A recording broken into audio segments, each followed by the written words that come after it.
गांव के बाहर एक पुराना तालाब था। लोग कहते थे वहां रात को किसी की रोने की आवाज आती है।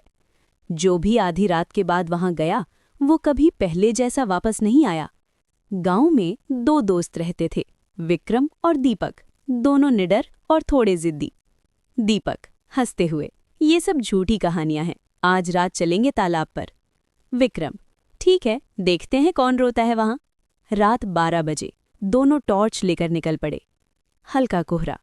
जैसे ही वे तालाब के पास पहुंचे, दीपक, सुना तुमने? अचानक दूर से एक औरत के रोने की आवाज सुनाई देती है। मेरा बच्चा, मेरा बच्चा। दोनों के पैरों तले जमीन खिसक गई। बिजली चमकती है। तालाब के किनारे सफेद साड़ी में एक औरत खड़ी थी। उसका चेहरा झुका हुआ, बाल आगे लटक रहे थे। विक्रम धीमी आवाज में, चलो यहां से। लेकिन दीपक बोला, रुको, शायद कोई मुसीबत में है। वो औरत धीरे धीरे उनकी तरफ मुड़ी। उसकी आंखें पूरी तरह लाल थीं। औरत अचानक गायब हो गई। दीपक घबरा कर बोला, वो कहाँ गई?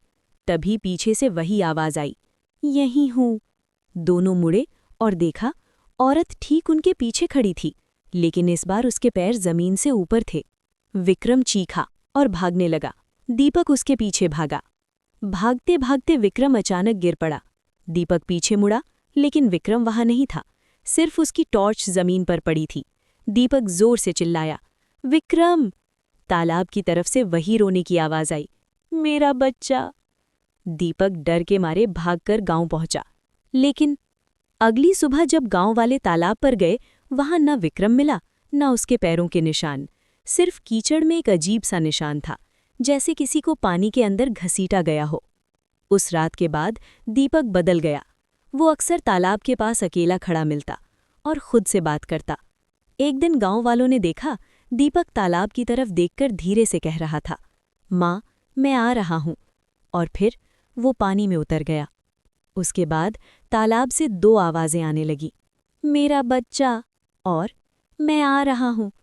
कहते हैं आज भी उस तालाब के पास आधी रात के बाद दो परछाइयां दिखाई देती हैं।